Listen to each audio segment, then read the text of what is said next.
Hello दोस्तों, आपका अपने YouTube channel study for success 4.0 में स्वागत है। मैं विकास आपका अपने यूट्यूब चैनल पर स्वागत करता हूं। और दोस्तों, जैसे कि आप सभी को पता है, आपका अग्निवीर का एग्जाम अप्रैल में आने वाला है। तो जिन भी मेरे प्यारे भाइयों ने अग्निवीर का एग्जाम का फॉर्म भर रखा है और उनके मन में काफी डाउट होगा कि हम क्या पता एग्जाम क्लियर कर पाएंगे या नहीं कर पाएंगे। अब की बार तो थोड़ा सा जो है आपका रिटन एग्जाम पहले कर दिया गया है, तो कहीं ना कहीं आपको एग्जाम का डर हो रहा होगा। तो उसी डर को दूर करने के लिए मैं आपके लिए लेकर आया हूं इंडियन आर्मी का जितना भी आपका प्रीवियस ईयर पेपर है, उन सभी को मैं आपको वीडियो के माध्यम से कराऊंगा, जिससे कि आपके मन में एक कॉन्फिडेंस आए और एग्जाम में आप अच्छा स्कोर कर पाए। तो चलिए दोस्तों, आज हम शुरू करते हैं आपका जो इंडियन आर्मी का प्रीवियस ईयर पेपर है उसको। देखिए, जो हमारे प्रीवियस ईयर पेपर है ये हमारे जीडी का है। जीडी का हमारा एक क्वेश्चन पेपर है, आप यहाँ पर देख सकते हैं। यहाँ पर लिखा हुआ है आपका जीडी का हमारा जो है पेपर है। यहाँ देखिए, soldier general duty, Maratha light infantry, Belgaum. तो दोस्तों, जो हमारा पहला सेक्शन है, हम पहले सेक्शन से ही शुरू करते हैं। तो अगर आपको वीडियो अच्छी लगेगी तो वीडियो को लाइक कर देना, और चैनल पर पहली बार आए हैं तो चैनल को सब्सक्राइब कर देना दोस्तों, क्योंकि अगर आप अच्छी तरह से सपोर्ट दिखाएंगे तो हम भी एक मोटिवेट रहेंगे और आपको अच्छे से अच्छा कंटेंट देने की कोशिश करेंगे। तो चलिए शुरू करते हैं। देखिए, पहला सवाल, दिलवाड़ा मंदिर किस धर्म से संबंधित है? जो आपका ये दिलवाड़ा का मंदिर है दोस्तों, ये संबंधित है हमारा जैन धर्म से। किससे संबंधित है? जैन धर्म से संबंधित है। ऑप्शन नंबर सी जो है हमारा बिल्कुल एकदम राइट आंसर हो जाता है। चलिए अगला सवाल देखते हैं किस प्रकार से पूछा गया है। केंद्रीय फिल्म निर्माण संस्था भारत सरकार के किस मंत्रालय के अधिगण अति है? तो दोस्तों, इसका जो हमारा राइट आंसर है वो हो जाएगा हमारा आपका सूचना और प्रसारण मंत्रालय। कौन सा? सूचना और प्रसारण मंत्रालय, यानी कि ऑप्शन नंबर बी हमारा बिल्कुल इसका राइट आंसर हो जाएगा दोस्तों। चलिए अगला सवाल। अगला सवाल देखिए, question number 3, servant of India society की नींव किसने रखी? तो दोस्तों, जो ये सर्वेंट ऑफ इंडिया है इसकी नींव रखी थी गोपाल कृष्ण गोखले, यानी कि ऑप्शन नंबर ए हमारे बिल्कुल एकदम राइट आंसर हो जाएगा। और कब रखी थी आपको याद रखना है, 1905 में रखी थी। और कहां पर रखी थी? महाराष्ट्र में रखी थी। कहां पर रखी थी? महाराष्ट्र में रखी थी। ये भी क्वेश्चन पूछा जा सकता है कि गोपाल कृष्ण गोखले जी ने सर्वेंट ऑफ इंडिया की सोसाइटी की नींव कहां पर रखी थी? महाराष्ट्र में रखी थी। और कब रखी थी? 1905 में रखी थी। आपको हमेशा याद रखना है, भूलना नहीं है। चलिए अगला क्वेश्चन, भारत के चारों कोनों में मठों की स्थापना किसके द्वारा की गई? तो दोस्तों, जो हमारा भारत है उसमें चारों कोनों में मठों की स्थापना की गई। तो किसके द्वारा की गई? वो की गई थी आदि गुरु शंकराचार्य के द्वारा, यानी कि ऑप्शन नंबर बी हमारा एकदम राइट जवाब हो जाता है। चलिए अगला सवाल, मृदा अपरदन का मुख्य कारण है? दोस्तों, मृदापन होता है मिट्टी का कटाव। जो हमारे मृदा अपरदन है इसका कारण क्या है? इसका कारण है दोस्तों पेड़ों के काटने के कारण। दोस्तों, जब हम पेड़ों को ज्यादा काटते हैं तो मिट्टी का कटाव ज्यादा होता है, उसी को बोलते हैं मृदापर्दन, यानी कि ऑप्शन नंबर बी हमारा इसका एकदम सही आंसर हो जाएगा। चलिए अगला सवाल देखिए किस प्रकार से पूछा गया है, देखेंगे। गंगा एवं ब्रह्मपुत्र की संयुक्त जलधारा किस नाम से जानी जाती है? दोस्तों, जो ये गंगा और ब्रह्मपुत्र है, जब ये आपस में मिल जाती है कहां पर? आके बांग्लादेश में, तो इसको हम संयुक्त रूप से बोलते हैं मेघना। और जहां पर ये मेघना बनता है वहीं पर है सुंदरवन डेल्टा। क्या है? सुंदरवन डेल्टा। क्या है? सुंदरवन डेल्टा वहीं पर है। और आप सभी को पता है जो ये सुंदरवन डेल्टा है विश्व का सबसे बड़ा डेल्टा है। क्या है? विश्व का सबसे बड़ा डेल्टा। विश्व का सबसे बड़ा डेल्टा है ये भी बहुत ज्यादा मोस्ट इंपोर्टेंट है, आपके एग्जाम में पूछा जा सकता है कि विश्व का सबसे बड़ा डेल्टा कौन सा है? सुंदरवन डेल्टा है। आपको हमेशा याद रखना है। चलिए अगला सवाल देखेंगे किस प्रकार से पूछा गया है। अगला क्वेश्चन, टोडा जाति के लोग कहाँ पर पाए जाते हैं? दोस्तों, जो ये टोडा जाति है ये पूछा गया है कहाँ पर पाए जाते हैं? तो ये पाए जाते हैं आपका तमिलनाडु में। ये जो जनजाति है कहाँ पर पाई जाती है? Tamil Nadu, option number C. और तमिलनाडु में भी एक पहाड़ी है, नीलगिरी की पहाड़ी। कहाँ पर? नीलगिरी की पहाड़ी पर। नीलगिरी की पहाड़ी पर जो है ये जनजाति पाई जाती है। आपको याद रखना है कौन सी? टोडा जनजाति। ठीक, चलिए अगला सवाल देखिए। अगला सवाल, निम्न में से कौन सा जिला भारत की अंतर्राष्ट्रीय सीमा पर है? आपको इनमें से बताना है भारत की अंतर्राष्ट्रीय सीमा पर कौन सा जिला है। क्या नाग है, क्या सिरका है, सिरसा है, या पुरुबा है, या करीमगंज है। दोस्तों जो हमारा अंतर्राष्ट्रीय सीमा पर जिला स्थित है वो है हमारा करीमगंज। ऑप्शन नंबर डी हमारा बिल्कुल एकदम राइट आंसर हो जाता है। और करीमगंज कहाँ पर पड़ता है? ये है हमारा असम का एक जिला। कहाँ पर है ये? असम का एक जिला है, आपको याद रखना है। दोस्तों अगर आपको वीडियो अच्छी लग रही हो तो वीडियो को लाइक और शेयर जरूर करते रहें। चलिए अगला सवाल, जावाड़ी पर्वतीय स्थल किस राज्य में है? दोस्तों आपको बताना है जावाड़ी पर्वतीय स्थल किस राज्य में है। ये है आपका तमिलनाडु में। किस में है? तमिलनाडु में। ऑप्शन नंबर ए हमारा बिल्कुल एकदम करेक्ट आंसर हो जाता है। चलिए अगला सवाल, हरित क्रांति का अंक किसे कहते हैं? ये क्वेश्चन इस प्रकार से भी पूछा जाता है कि हरित क्रांति का जनक किसे कहा जाता है भारत में? वो है हमारे MS Swaminathan. Option number C हमारा बिल्कुल एकदम राइट आंसर हो जाता है। चलिए अगला सवाल देखेंगे किस प्रकार से पूछा गया है, आएंगे एक बार। फ्रांस का पहला राजा कौन था? आपसे क्वेश्चन पूछा गया है कि जब फ्रांस का पहला राजा कौन था? क्या मर्टेल था, क्या लुई 14वां था, क्या नेपोलियन था, क्या चार्लेमाग्ने था? दोस्तों इसका जो हमारा राइट आंसर हो जाएगा, जो हमारा फ्रांस है, फ्रांस का जो हमारा पहला राजा था वो था नेपोलियन बोनापार्ट। कौन था? नेपोलियन बोनापार्ट था। और कब बना था आपका? ये बना था 1804 में। आपको याद रखना है कब बना था फ्रांस का राजा? 1804 में बना था। चलिए अगला सवाल, क्वेश्चन नंबर 12, भारत में काली मिर्च का सबसे बड़ा उत्पादन राज्य कौन सा है? क्वेश्चन पूछा गया है कि भारत में काली मिर्च सबसे ज्यादा कहां पर उगाई जाती है? तो कहां पर उगाई जाती है? ये आपका ये उगाई जाती है आपका कर्नाटक में। कहां पर? कर्नाटक में। ऑप्शन नंबर डी हमारा एकदम राइट आंसर हो जाता है। चलिए अगला सवाल देखेंगे किस प्रकार से पूछा गया है, आएंगे। LOC का विस्तार क्या है? आपसे पूछा गया है LOC की फुल फॉर्म क्या है? दोस्तों जो मैं बता देता हूं आपको, LOC की फुल फॉर्म होती है line of control. Option number C हमारा बिल्कुल एकदम राइट आंसर हो जाता है। चलिए अगला सवाल देखिए, अगला सवाल किस प्रकार से पूछा गया है, विंग्स ऑफ फायर के लेखक कौन है? आपको बताना है जो ये बुक है विंग्स ऑफ फायर, ये किसकी बुक है? दोस्तों ये है आपकी डॉक्टर APJ अब्दुल कलाम की बुक। ऑप्शन नंबर सी हमारा बिल्कुल एकदम राइट आंसर हो जाता है। चलिए अगला सवाल, क्वेश्चन नंबर 15, प्रदीप कुमार बनर्जी किस खेल से संबंधित है? आपको बताना है जो ये प्रदीप कुमार जी हैं ये किससे संबंधित हैं? ये है हमारे फुटबॉल से संबंधित, ये एक फुटबॉलर थे। ऑप्शन नंबर सी हमारा बिल्कुल एकदम राइट आंसर हो जाता है। चलिए अगला सवाल देखिए, जो हमारा अगला सेक्शन शुरू होता है यहाँ से आपका जो है सामान्य विज्ञान स्टार्ट होता है। आपका सेक्शन ए हमने कंप्लीट कर लिया, हमारा सेक्शन बी शुरू होता है। चलिए अगला सवाल, अस्थायी निकायों के नियमों को द्वारा खोजा गया था। इसका मतलब ये है कि आपका अस्थायी निकायों के जो नियम है वे किसने दिए थे? तो ये जो नियम है दिए थे आपका आर्किमिडीज ने। ऑप्शन नंबर सी हमारा बिल्कुल एकदम राइट आंसर हो जाता है। चलिए अगला सवाल देखिए, चाय का वानस्पतिक नाम क्या है? आपको बताना है कि चाय का बोटनिकल नाम क्या है, आपको वो बताना है। जो हमारी चाय होती है, चाय का वास्तविक नाम होता है कैलेमिया सिसिनिस। ऑप्शन नंबर सी बिल्कुल एकदम राइट जवाब हो जाएगा।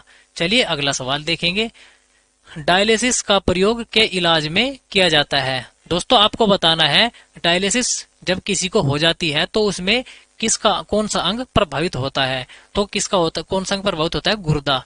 जब हमारा गुर्दा काम नहीं करता, किडनी हमारी काम नहीं करती, तो डायलिसिस किया जाता है। चलिए अगला सवाल देखेंगे किस प्रकार से पूछा गया है, बंदूक से छोड़ी गई गोली में होती है। बंदूक से छोड़ी गई गोली में कौन सी गति होती है? आपको बताना है। क्या गतिज ऊर्जा और स्थितिज ऊर्जा दोनों होती है? इनमें से कोई नहीं, या स्थितिज ऊर्जा या गतिज ऊर्जा। मैं आपको बता देना चाहता हूं जो बंदूक से गोली छोड़ी जाती है उसमें होती है हमारी गतिज ऊर्जा। ऑप्शन नंबर बी हमारा एकदम बिल्कुल राइट आंसर हो जाता है। चलिए अगला सवाल देखिए किस प्रकार से पूछा गया है। क्वेश्चन नंबर नेक्स्ट देखिए, क्वेश्चन नंबर 20 हमारे दिख नहीं रहा है। इन भैया ने जो है अपना हाथ यहाँ पर लगा रखा है, इनकी वजह से क्वेश्चन नहीं दिख रहा है, इसीलिए मैं इसको नहीं करवा सकता। देखिए क्वेश्चन नंबर 21वां हमें क्लियर दिख रहा है, इसको कर लेते हैं।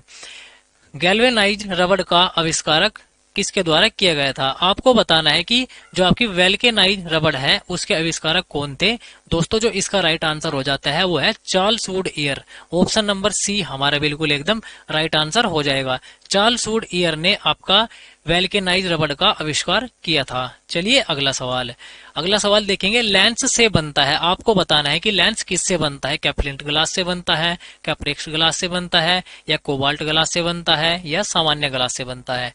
दोस्तों जो हमारा ये लेंस है, लेंस बनता है हमारा फ्लिंट ग्लास से। ऑप्शन नंबर ए हमारा बिल्कुल एकदम राइट आंसर हो जाता है। चलिए दोस्तों बढ़ते हैं अगले क्वेश्चन की ओर। देखिए अगला क्वेश्चन किस प्रकार से पूछा गया है। कार्बन का सबसे कठोर रूप है, मोस्ट इंपोर्टेंट क्वेश्चन, आपको बताना है कार्बन का सबसे कठोर रूप क्या होता है। क्या ग्रेफाइट होता है, क्या चारकोल होता है, क्या कोल होता है, क्या हीरा होता है। दोस्तों जो कार्बन का सबसे कठोर रूप होता है वो होता है डायमंड, यानी कि हीरा। Option number option number D हमारा बिल्कुल एकदम राइट आंसर हो जाता है। चलिए अगला सवाल देखेंगे किस प्रकार से पूछा गया है। ग्रीन हाउस प्रभाव मुख्य रूप से वायुमंडल में वृद्धि की वजह से है। इसका तो दोस्तों राइट आंसर है वो है हमारा कार्बन डाइऑक्साइड। क्या है, carbon dioxide. Option number B हमारा बिल्कुल एकदम राइट आंसर हो जाता है, क्योंकि जो ग्रीन हाउस प्रभाव है कार्बन डाइऑक्साइड की वृद्धि से ही जो है वायुमंडल में है। चलिए दोस्तों बढ़ते हैं अगला सवाल क्वेश्चन नंबर 25 की ओर। क्या पूछा गया है देखिए, पत्तियों में मौजूद हरे रंग का वर्णक को कहते हैं। दोस्तों जो हमारे पेड़ पौधे होते हैं ये हरे रंग के होते हैं, तो इनमें क्या पाया जाता है, इनमें पाया जाता है क्लोरोफिल। ऑप्शन नंबर सी हमारा बिल्कुल एकदम राइट आंसर हो जाता है। ये क्वेश्चन जो है हम कक्षा 6 से पढ़ते आ रहे हैं, इसका तो आपको बिल्कुल पता ही होगा। चलिए अगला सवाल देखिए। अगला सवाल किस प्रकार से पूछा गया आएंगे। डक्टाइलोग्राफी का अध्ययन है, आपको बताना है डक्टाइलोग्राफी किसका अध्ययन है। क्या फिंगरप्रिंट का अध्ययन है, क्या फोरेंसिक का अध्ययन है, क्या कार्बन डेटिंग का अध्ययन है, क्या लिखावट का अध्ययन है। दोस्तों जो डक्टाइलोग्राफी होता है ये होता है हमारा फिंगरप्रिंट का अध्ययन। ऑप्शन नंबर ए हमारा बिल्कुल राइट आंसर हो जाता है। चलिए अगला सवाल, खारे पानी की सांद्रता मापने के लिए इस्तेमाल किया जाने वाला उपकरण कौन सा है। जो दोस्तों इस समुद्र में जल होता है ना, इसकी जो ये खारा होता है इसको मापने के लिए किस यंत्र का प्रयोग किया जाता है, वो किया जाता है सेलेनोमीटर का। ऑप्शन नंबर सी हमारा बिल्कुल एकदम राइट आंसर हो जाएगा। चलिए अगला सवाल देखिए, इन्वर्टर एक ऐसा उपकरण है जो परिवर्तित करता है। दोस्तों जो हमारे घर में इन्वर्टर लगा होता है वो करता है डीसी को एसी में कन्वर्ट। ऑप्शन नंबर डी हमारा बिल्कुल एकदम राइट आंसर हो जाता है। चलिए अगला सवाल देखिए, पोटेशियम कार्बोनेट का सामान्य नाम है, आपको बताना है पोटेशियम कार्बोनेट का सामान्य नाम क्या है। बेकिंग पाउडर है, या सोडा है, या सिरका है, या पोटास है। दोस्तों जो हमारे ये पोटेशियम कार्बोनेट होता है इसका जो सामान्य नाम है वो है पोटास। ऑप्शन नंबर डी हमारा एकदम राइट आंसर हो जाता है। चलिए अगला सवाल देखिए किस प्रकार से पूछा गया है। 295 केल्विन का ताप के लगभग बराबर होता है, आपको बताना है जो 295 केल्विन ताप होता है वो फ़ारेनहाइट में कितने के बराबर होता है। तो ये होता है दोस्तों आपका 71.33 डिग्री फ़ारेनहाइट के बराबर होता है। ऑप्शन नंबर डी हमारा एकदम राइट आंसर हो जाता है। चलिए अगला सवाल देखिए दोस्तों, यहाँ से अगला सवाल जो है हमारा, यहाँ से एक सेक्शन सी स्टार्ट होता है, और सेक्शन सी में हमारे आपको पता है यहाँ क्वेश्चन है हमारे मैथ के, किसके हैं, मैथ और रीजनिंग के यहाँ पर क्वेश्चन है। देखिए पहला क्वेश्चन किस प्रकार से पूछा गया है देखेंगे। एराइज शब्द के अक्षरों को कितनी बार व्यवस्थित किया जाता है। आपसे पूछा गया है कि एराइज शब्द के अक्षरों को कितनी बार व्यवस्थित किया जा सकता है। दोस्तों जो हमारे इस टाइप के क्वेश्चन होते हैं, जितने भी हमारे अक्षर होते हैं उनका हम ले लेते हैं फैक्टोरियल। अब मैं आपको बताता हूँ कि फैक्टोरियल किस प्रकार से लेते हैं। जैसे यहाँ पर हम पहले इनको गिन लेते हैं, ये कितने हैं, 1 2 3 4 और 5। 5 हमारे जो है यहाँ पर अक्षर हो गए हैं, तो हम 5 को इस प्रकार से लिखते हैं फैक्टोरियल 5। या फैक्टोरियल का चिन्ह ऐसे भी होता है इस प्रकार से, एक्सक्लेमेटरी के टाइप का। ये दोनों फैक्टोरियल ही है। देखिए फैक्टोरियल कैसे करते हैं, जो फैक्टोरियल के अंदर लिखा हुआ है उससे नीचे 1 तक जितने भी अंक होते हैं उनको आपस में मल्टीप्लाई कर देते हैं। कैसे करेंगे देखिए, 5 गुना 4 गुना 3 गुना 2 गुना 1, तो ये हमारा इसका राइट आंसर हो जाएगा। 5 चौक 20 या 60 और 60 दूनी 120। 120 हमारा बिल्कुल एकदम इस सवाल का राइट आंसर हो जाएगा, यानी कि ऑप्शन नंबर सी बिल्कुल एकदम राइट आंसर है दोस्तों। चलिए अगला सवाल, परिमेय और अपरिमेय संख्या का गुणनफल होता है। जो हमारी परिमेय संख्या होती है, अगर हम उसे किसी अपरिमेय संख्या से गुणा करते हैं तो हमारा जो रिजल्ट आता है हमेशा एक अपरिमेय संख्या आता है। ऑप्शन नंबर डी हमारा एकदम बिल्कुल जो है राइट आंसर हो जाता है। चलिए बढ़ते हैं अगले सवाल की ओर। अगला सवाल देखिए किस प्रकार से पूछा गया है, एक बार देखते हैं। 30% ऑफ 1500 प्लस 600 क्वेश्चन मार्क। आपको इसका जो है राइट आंसर बताना है। इसको देखिए किस प्रकार से करेंगे। आपको यहाँ पर देखना है 30% का मतलब होता है 100, यानी कि करेंगे हम 30/100 करेंगे।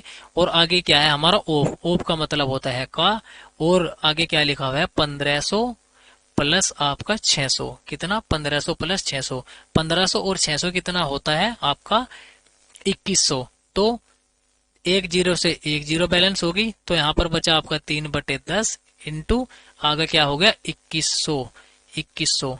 एक जीरो से ये जीरो कट गई, तो अब हम 210 की मल्टीप्लाई करेंगे 3 में, तो 3 एकम 3, 3 दूनी 6 और बचा एक जीरो, इसको उतार दो, क्या हो गया 630।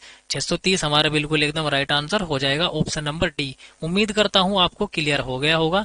चलिए बढ़ते हैं अगले सवाल की ओर। देखिए अगला सवाल, एक त्रिभुज की परिधि 600 मीटर है। यदि अनुपात 12:13:15 हो तो सबसे लंबी भुजा होगी। इस प्रकार से सवालों को देखिए कैसे करेंगे। अनुपात कितना दिया हुआ है हमें, 12:13:15 दिया गया है। सबसे पहले हम इस अनुपातों को जोड़ लेते हैं। कितना हो गया 12 + 13 + 15, ये कितना हो गया हमारा, ये हो गया आपका 40।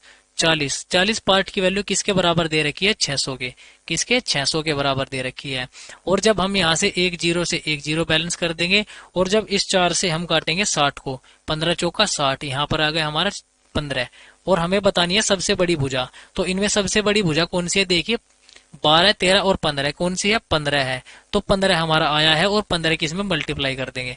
15 गुना 15, 15 गुना 15 कितना होता है 225। 225 इसका हमारा बिल्कुल एकदम राइट आंसर है, ऑप्शन नंबर बी। चलिए बढ़ते हैं अगले सवाल की ओर। एक व्यक्ति 320 आमों के विक्रय मूल्य पर 400 आम बेच देता है, तो उसको कितने प्रतिशत घाटा होगा।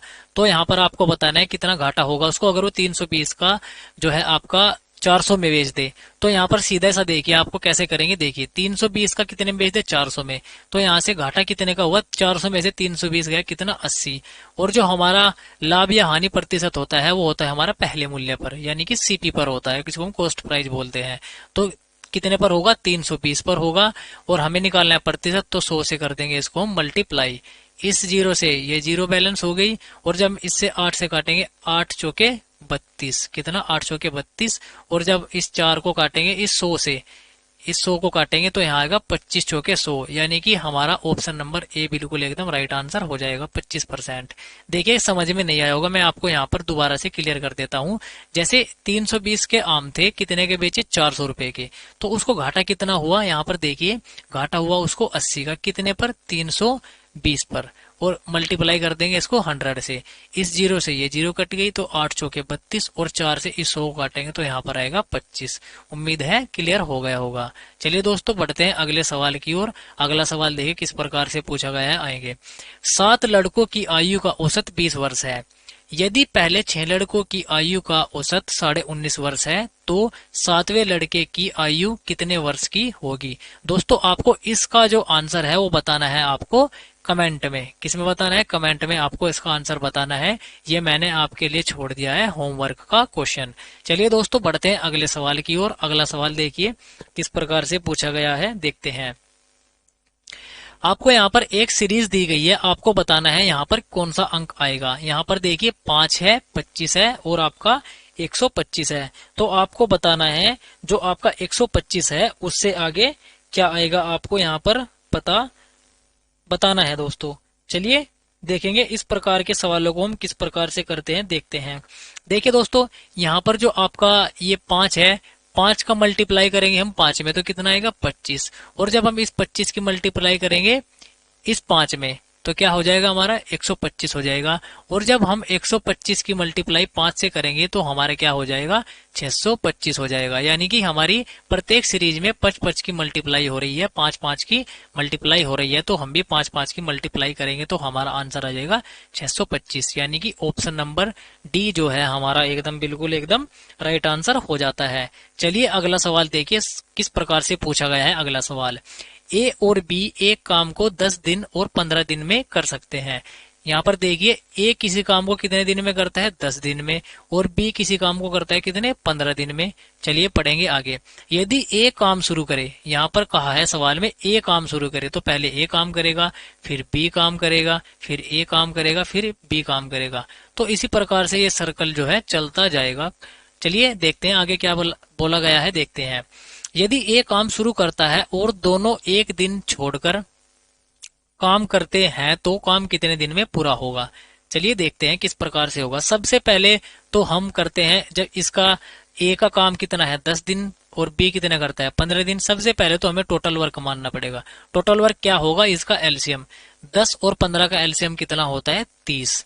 और जब हम 10 को सॉरी दोस्तों, जब हम इस 30 को 10 से भाग करेंगे तो क्या आएगा हमारा 10 तिये 30, यहाँ पर 30 आएगा और 15 दूनी 30। ये क्या आई हमारी, ये आ गई हमारी दक्षता।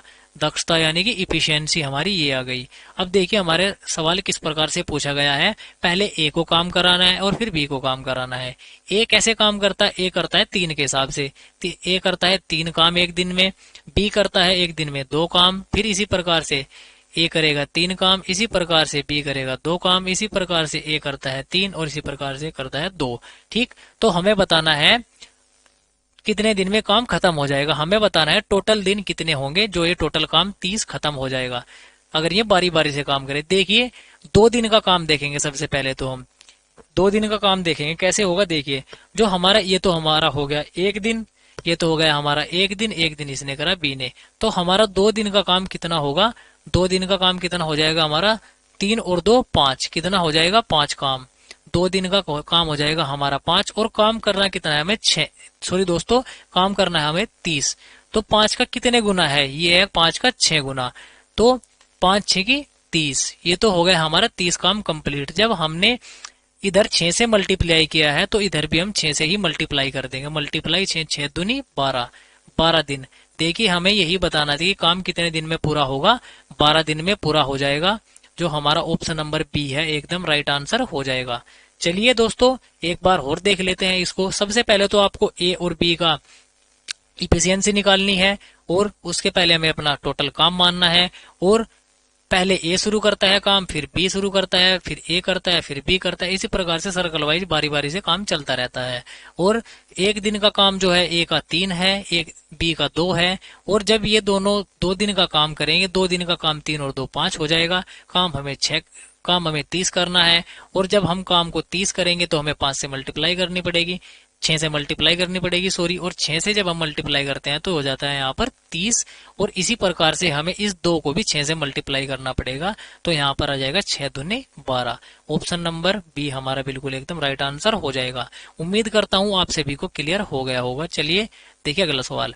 यदि कोई घटना घटित नहीं हो सकती तो इसकी प्रायिकता की संभावना है, तो आपको बताना है इसकी संभावना कितनी है। इसकी संभावना होती है 1/2। ऑप्शन नंबर डी हमारा बिल्कुल एकदम राइट आंसर हो जाता है। चलिए अगला सवाल देखिए किस प्रकार से पूछा गया है, देखते हैं।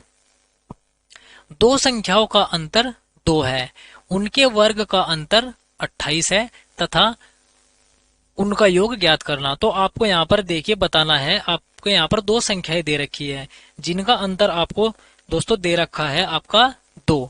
तो हम यहाँ पर संख्या मान लेते हैं आपका x और y। x माइनस वाई कितना दे रखा है 2 हमें, और आगे क्या दे रखा है देखिए, और उनके वर्गों का अंतर, इनका वर्ग कर दीजिए। x का स्क्वायर माइनस y का स्क्वायर बराबर कितना दे रखा है 28 दे रखा है। कितना दे रखा है हमको, इसको दे रखा है 28। 2 संख्याओं का अंतर कितना है x है, सॉरी दोस्तों 2 संख्याओं का अंतर हमारा 2 है, उनके वर्गों का अंतर आपका 28 है। आपको बताना है क्या, योग बताना है। आपको क्या बताना है, योग बताना है। तो देखिए किस प्रकार से करेंगे।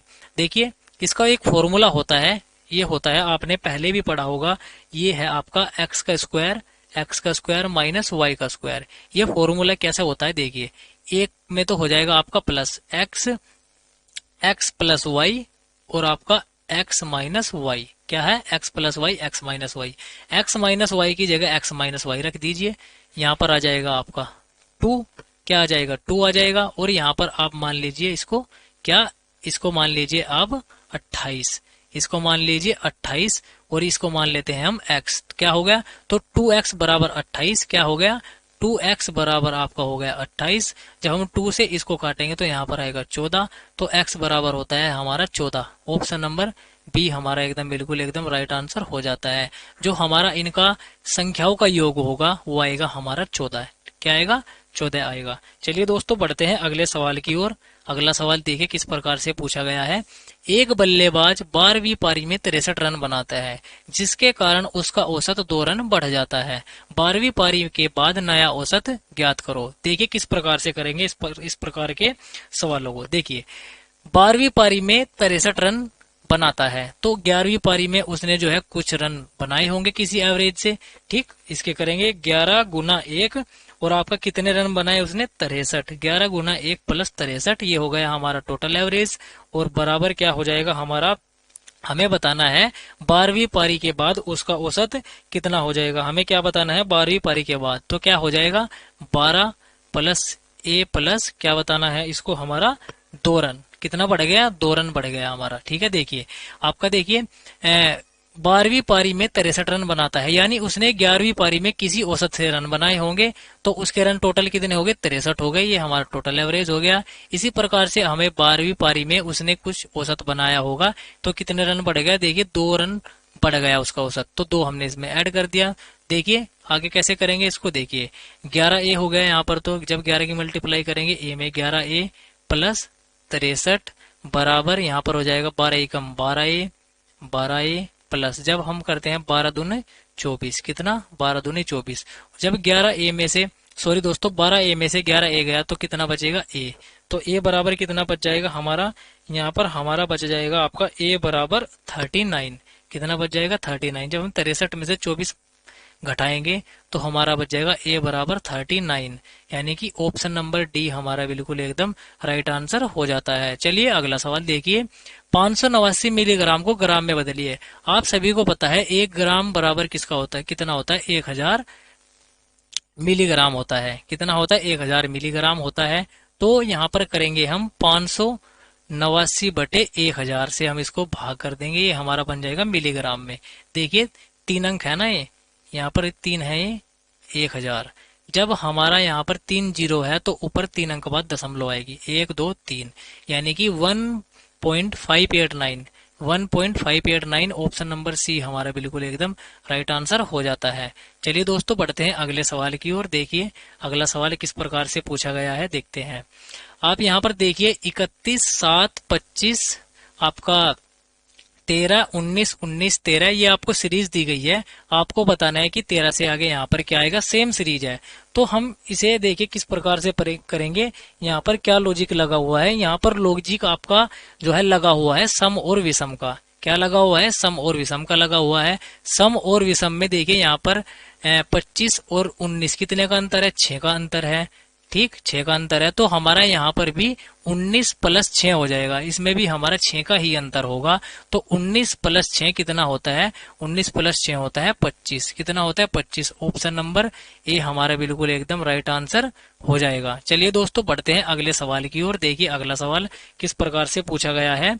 देखिए एक बहुभुज के 44 विकर्ण है तो इसके भुजाओं की संख्या होगी। दोस्तों ये क्वेश्चन जो है काफी बड़ा है, तो मैं आपको इसको शॉर्ट में बताता हूँ। देखिए वैसे अगर आप इसको लॉन्ग से जाना चाहते हैं तो इसका जो मैं आपको लॉन्ग मेथड है वो मैं आपको बता देता हूँ। आपको पता है कि बहुभुज का जो हमारा विकर्ण होता है, विकर्ण को बोलते हैं डायगोनल। डायगोनल बराबर किसके होता है, ये फॉर्मूला है आपका, ये होता है भुजा। क्या होता है, भुजा होता है इंटू भुजा -3, और पूरे के बटे 2, ये हमारा फॉर्मूला होता है। और जब हम इस फॉर्मूले में इस विकर्ण की जगह इस 44 को रखेंगे तो हमारा आंसर दोस्तों यहाँ पर क्या आएगा, 11 आएगा। 11 आएगा। आप इसको सोल्व करके देख लीजिए, खुद मैंने फॉर्मूला साइड में लिख दिया है। चलिए दोस्तों बढ़ते हैं अगले सवाल की ओर। अगला सवाल देखिए, सेक्शन नंबर डी, तर्क शक्ति, यानी कि यहाँ से हमारा शुरू होता है आपका रीजनिंग वाला पोर्शन। देखिए किस प्रकार से करेंगे, इसको आएंगे। विषम शब्द चुनिए, आपको इनमें से चुनना है कि इनमें से अलग शब्द कौन सा है। क्या इसमें पहिया है, नाव है, रेल है या बस है। तो देखिए जो हमारा पहिया होता है, पहिया भी हमारा गोल होता है, ठीक। और रेल में भी पहिया होता है, ये भी गोल होता है। बस में भी पहिया होता है। और जो नाव है, नाव जो है एक प्रकार से इसमें कोई पहिया नहीं होता और ये चलती है पानी में। अगर आप देखेंगे जो पहिए का यूज होता है वो सड़क पर चलने में होता है, ट्रेन पटरी पर चलती है और बस सड़क पर चलती है। तो कहीं ना कहीं इसमें पहिए वाला ही लॉजिक लगा हुआ है। तो इसका राइट आंसर है नाव। ऑप्शन नंबर सी हमारा बिल्कुल एकदम राइट आंसर हो जाएगा। चलिए देखिए अगला सवाल, आपको इनमें से बताना है कौन सा अलग है। बढ़ई, लोहार, नाई और दर्जी। बढ़ई, बढ़ई क्या बनाता है, बढ़ई बनाता है दोस्तों आपका लकड़ी का सामान। लोहार बनाता है आपका लोहे का सामान। और दर्जी आपका बनाता है कपड़े बनाता है। तो कहीं ना कहीं लोहार, आपका बढ़ई और दर्जी एक ही कैटेगरी से मतलब जो है बिलोंग करते हैं, यानी कि बनाने का काम करते हैं। और दर्जी क्या करता है, दर्जी आपका कपड़े बनाता है। और यहाँ पर देखिए नाई, नाई क्या करता है, नाई आप सभी की कटिंग करता है। नाई का जो व्यवसाय है वो काटने वाला है, यानी कि इन तीनों से अलग है नाई। इसीलिए हमारा ऑप्शन नंबर बी हो जाएगा राइट आंसर दोस्तों। चलिए दोस्तों बढ़ते हैं अगले सवाल की ओर। क्वेश्चन नंबर 48 देखेंगे किस प्रकार से है। एक बार दिए गए शब्दों को अंग्रेजी के वर्णमाला के क्रम में व्यवस्थित कीजिए। कौन सा शब्द अंतिम से दूसरे क्रम में आएगा। आपको सबसे पहले लगाना है इनको डिक्शनरी में, डिक्शनरी के हिसाब से आपको इनको लगाना है। देखिए कैसे कैसे लगाएंगे। देखिए सी है, यहाँ पर भी सी है, यहाँ पर बी है, यहाँ पर सी है और यहाँ पर सी है। तो सबसे पहले बी आता है, तो ये बोस सबसे पहले आ जाएगा, BOSH। बोस तो हमारा हो गया सेट, ठीक है। उसके बाद हम दूसरे अक्षर पर चलते हैं, LO और आपका यहाँ पर है आपका O और यहाँ पर है H। तो इनमें सबसे पहले क्या आता है, इनमें सबसे पहले आता है H। तो H आता है, कौन सा आता है, H आता है तो चेकड। चेकड हमारा लग जाएगा दूसरे पे, CHECKED। ये चेकड हो गया हमारा, ठीक। अब बात आती है CL तक तो हो गया, अब आती है E पर। यहाँ पर हो गया E, यहाँ पर है N और यहाँ पर है आपका N, ठीक। तो इनमें से सबसे पहले कौन सा आएगा, इनमें सबसे पहले आएगा आपका क्लियर। क्या आएगा, CLEAR, सबसे पहले आएगा क्लियर, ठीक। अब बचा हमारा क्या, अब बचा हमारा कॉन्स्टेंटली। क्या बचा, कॉन्स्टेंटली बचा, ठीक। कॉन्स्टेंटली में देखिए CON कॉमन है, CON कॉमन है, ठीक। तो यहाँ पर T है और S है। T और S में पहले क्या आता है, पहले आता है S।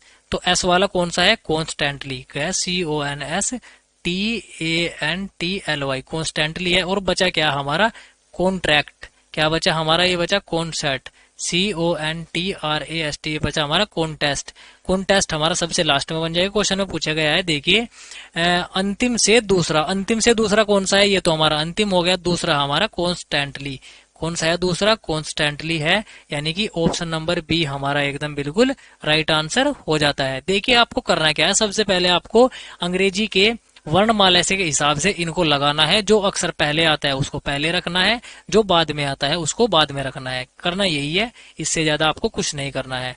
चलिए देखिए क्वेश्चन नंबर 49 जो कि हमारा अंतिम सवाल है, ABDKP। तो आपको बताना है यहाँ पर D से आगे क्या आएगा। तो देखिए ये किस प्रकार से होता है, देखेंगे।